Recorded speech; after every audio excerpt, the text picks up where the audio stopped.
और अब बात कर लेते हैं बहादुरगढ़ की। 2 दिन पहले दिन दहाड़े मार दिए गए इंडियन नेशनल लोकदल के नेता नफे सिंह की हत्या से जुड़ी एक बड़ी खबर आ रखी है।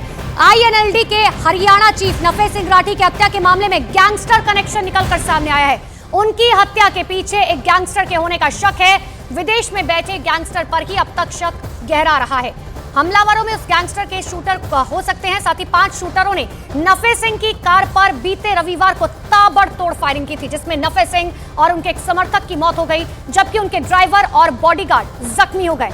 और ये तस्वीर भी आपको सीसीटीवी फुटेज दिखा रहे हैं। इसी आई-10 गाड़ी में जो है वो तमाम हमलावर 5 की संख्या में पहुंचे थे और उसके बाद किस तरीके से ताबड़तोड़ फायरिंग नफे सिंह राठी पर की गई थी। नफे राठी हत्याकांड को जिस तरह से अंजाम दिया गया वो सिद्धू मूसेवाला की हत्या की साजिश से पूरी तरीके से मेल खाता है। पहले रेकी करना, फिर गाड़ी को निशाना बनाते हुए ताबड़तोड़ फायरिंग करना। लेकिन अब आपको बताते हैं कि पुलिस ने की अब तक की तफ्तीश में क्या कुछ निकलकर सामने आया है। इंपॉर्टेंट बातें आपको बताते हैं। देखिए, सबसे पहले जो है इंपॉर्टेंट बात वो ये है कि नफे राठी की हत्या में गैंगस्टर कनेक्शन जो है वो निकलकर सामने आया है। जिस गैंगस्टर पर पुलिस को हत्या का शक है वो विदेश में रहता है और नफे राठी पर हमला करने वालों में उसके भी अपने शूटर्स हो सकते हैं। हत्याकांड के मामले में तिहाड़ जेल में गैंगस्टर से भी हरियाणा पुलिस ने पूछताछ की, जिसमें यह बात सामने आई कि लॉरेंस बिश्नोई और काला जठेड़ी गैंग का हत्याकांड में कोई हाथ नहीं है। हालांकि पहले इस बात की उम्मीद जताई जा रही थी कि ऐसा हो सकता है कि शायद इस पूरे मामले में लॉरेंस बिश्नोई और काला जठेड़ी का जो है हाथ हो सकता है। लेकिन नफे सिंह राठी की हत्या की जांच अब सीबीआई यानी कि केंद्रीय जांच ब्यूरो करेगा। इस वक्त की सबसे बड़ी खबर आपको बता रहे हैं। अभय चौटाला लगातार कह रहे थे कि हम चाहते हैं कि इस पूरे मामले की जांच सीबीआई की तरफ से की जाए।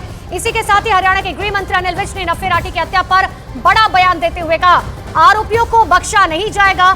इतना ही नहीं, उन्होंने आरोपियों को सख्त से सख्त सजा देने की बात भी कही है। बड़ी जानकारी इस वक्त की आपको दे रहे हैं। लगातार मांग की जा रही थी, परिवार भी मांग कर रहा था। परिवार ये भी कह रहा था कि हम तो कब से कह रहे थे पुलिस प्रशासन को कि मेरे पिता को जो है वो सिक्योरिटी दी जाए। लगातार उन्हें धमकियां दी जा रही थी, लेकिन बावजूद इसके सिक्योरिटी नहीं दी गई। छोड़ेंगे नहीं किसी भी हालत में, किसी भी हालत में हम इन हत्यारों को छोड़ेंगे नहीं।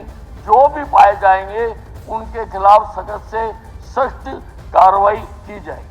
अगर हाउस की तसल्ली सीबीआई इंक्वायरी से होती है तो मैं सीबीआई इंक्वायरी करूंगा। तो अब पूरे मामले की सीबीआई जांच की जाएगी। गृह मंत्री लगातार कह रहे हैं कि दोषियों को बख्शा नहीं जाएगा। हरियाणा पुलिस की जांच में हत्या में शामिल 5 लोगों का अब तक पता नहीं चला है, लेकिन पुलिस को जांच के दौरान कई दूसरे सबूत मिले हैं। क्या सबूत मिले, सबसे पहले आपको वो बताते हैं। देखिए, पहला, हत्याकांड में कई तरह के हथियारों का इस्तेमाल किया गया। बताया तो ये भी जा रहा है यानी कि आरोपियों के पास एक तरह के हथियार नहीं थे, बल्कि अलग अलग तरह के कई हथियार थे। दूसरी सबसे बड़ी बात बताते हैं, असल में हत्याकांड वाली जगह से पुलिस ने अलग अलग तरह के कारतूस बरामद किए हैं, जिससे इस बात का पता चला है कि अलग अलग हथियार उनके पास अवेलेबल थे। जांच के दौरान इस बात का भी पता चला, हत्याकांड में फरीदाबाद की एक सफेद गाड़ी का इस्तेमाल किया गया जो आई-10 गाड़ी थी, और उस गाड़ी पर जो नंबर लिखा हुआ था वो फर्जी निकला। इतना ही नहीं, पुलिस को जांच के दौरान एक शूटर का सुराग भी मिला है। तो ये बड़ी बात है, आपको बता रहे कि पुलिस ने की जांच में जो है वो अब तक क्या कुछ मिला है, क्योंकि देखिए अलग अलग खोखे जो है वो वहां से बरामद किए गए, कारतूस बरामद किए गए हैं, जिससे ये पता चलता है कि एक बंदूक का इस्तेमाल नहीं किया गया, अलग अलग बंदूकों का इस्तेमाल किया गया और अत्याधुनिक बंदूकें ये थी, यानी कि ये यहाँ की बंदूकें नहीं थी और बहुत दूर से सप्लाई की गई थी। एक और बड़ी खबर इसी से जुड़ी हुई आपको बता दें, नफे सिंह हत्याकांड में 3 और लोगों पर एफआईआर दर्ज की गई है। इन 3 लोगों में 2 राजनीतिक पार्टी से भी ताल्लुक रखते हैं और जिन 3 लोगों पर एफआईआर दर्ज की गई है उनमें नाम है वीरेंद्र राठी, संदीप राठी, राजपाल शर्मा बताए जा रहे हैं। तो 3 लोगों के नाम भी जोड़े जा चुके हैं। और ये एक तरफ जो आप तस्वीरें देख रहे हैं, दरअसल ये उस वक्त की है जब नफे सिंह राठी पर ताबड़तोड़ गोलियां चलाई गई थी। अब आप गाड़ी देखकर समझ सकते हैं कि आखिर किस तरीके से अंधाधुंध जो है फायरिंग की गई थी, जिसमें नफे सिंह राठी की मौके पर ही मौत हो गई। हालांकि उन्हें अस्पताल ले जाया गया, लेकिन डॉक्टरों ने उन्हें मृत घोषित कर दिया। और साथ ही आपको ये भी बता दें कि देखिए, जो पूरे मामले में एफआईआर दर्ज हुई है उसमें 3 लोगों के नाम जो है वो जोड़े जा चुके हैं।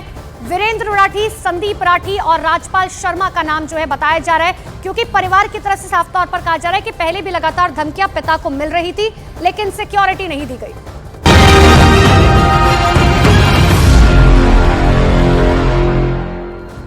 और अब बढ़ते आगे, प्रधानमंत्री नरेंद्र मोदी आज केरल और तमिलनाडु के दौरे पर रहेंगे। पीएम पहले केरल के तिरुवनंतपुरम में विक्रम साराभाई अंतरिक्ष केंद्र का दौरा करेंगे, जहां विभिन्न परियोजनाओं का उद्घाटन उनकी तरफ से किया जाएगा।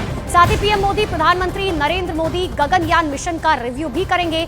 इसके बाद तिरुवनंतपुरम में एक सार्वजनिक बैठक में हिस्सा लेंगे, जिसके बाद तमिलनाडु के मदुरै पीएम पहुंचेंगे, जहां PM Modi creating the future digital mobility for automotive SME उद्यमी कार्यक्रम में भाग लेंगे।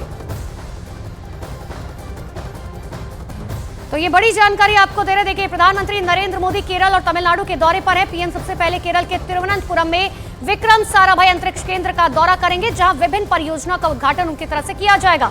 साथ ही पीएम मोदी प्रधानमंत्री नरेंद्र मोदी गगनयान मिशन का रिव्यू करेंगे और उसके बाद एक सार्वजनिक बैठक में हिस्सा लेंगे, जिसके बाद तमिलनाडु के मदुरै पहुंचेंगे, जहां PM Modi creating the future digital mobility for automotive MSME उद्यमी कार्यक्रम में हिस्सा लेंगे। तो ये पीएम नरेंद्र मोदी का कार्यक्रम आज का आपको बता रहे थे, लेकिन पीएम मोदी आज केरल और तमिलनाडु के दौरे पर रहेंगे। आपको ग्राफिक्स के जरिए बता देते हैं कि आज पीएम का जो है कार्यक्रम क्या कुछ है। देखिए, सुबह बताया जा रहा था कि 10:45 पर प्रधानमंत्री नरेंद्र मोदी जो है वो तिरुवनंतपुरम विक्रम भाई साराभाई अंतरिक्ष केंद्र का जो है वो दौरा करेंगे। अब उसके आगे के कार्यक्रम की बात करें, 12 बजे की तिरुवनंतपुरम में जनसभा पीएम की तरफ से की जाएगी। दोपहर 2:45 पर तमिलनाडु के तिरुपुर में जनसभा करेंगे। उसके बाद शाम 5:15 यानी कि 5:15 पर तमिलनाडु के मदुरै में डिजिटल मोबिलिटी पहल कार्यक्रम में हिस्सा लेंगे। ये पीएम का कार्यक्रम शाम तक का आपको बता रहे हैं। 2 दिन के जो है दौरे पर पहुंचे हैं। दक्षिण के दौरे पर पीएम नरेंद्र मोदी जो है वो पहुंचे हुए हैं, जहां पर करोड़ों की सौगात जनता को दी जाएगी। अंतरिक्ष में उड़ान की गारंटी प्रधानमंत्री नरेंद्र मोदी की तरफ से की गई है। और देखिए, इससे पहले भी हम देख चुके हैं कि आखिर अंतरिक्ष को लेकर किस तरीके से प्रधानमंत्री नरेंद्र मोदी जो है वो लगातार लोगों को जागरूक करते आए हैं। और यही वजह है, इसरो में जितने भी प्रोजेक्ट्स लॉन्च किए जाते हैं उसके लिए प्रधानमंत्री नरेंद्र मोदी हमेशा से इसरो की टीम को कॉन्ग्रेचुलेट करते आते हैं और साथ ही उनके साथ खड़े हुए नजर आते हैं।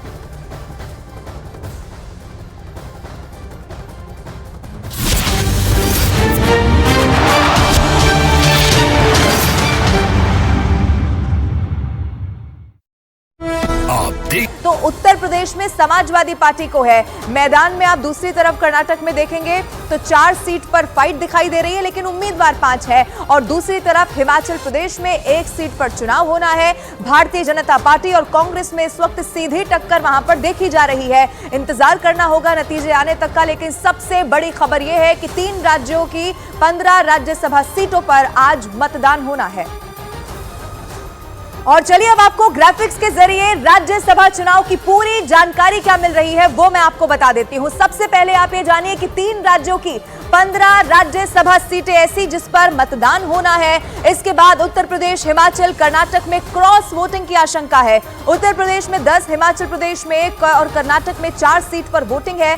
यूपी में 10 राज्यसभा सीटों पर 11 उम्मीदवार मैदान में है। हिमाचल प्रदेश में 1 राज्यसभा सीट पर 2 उम्मीदवार हैं, तो कर्नाटक में 4 राज्यसभा सीटों पर 5 उम्मीदवार हैं। 12 राज्यों में राज्यसभा चुनाव की नौबत नहीं आई है। 56 राज्यसभा सीटों में 41 उम्मीदवार निर्विरोध जीत चुके हैं। गुजरात से जेपी नड्डा, राजस्थान से सोनिया गांधी निर्वाचित हुई हैं। ये सबसे बड़ी खबर आपको बता रहे हैं और उत्तर प्रदेश पर खास तौर पे आज सभी की नजरें टिकी हुई हैं।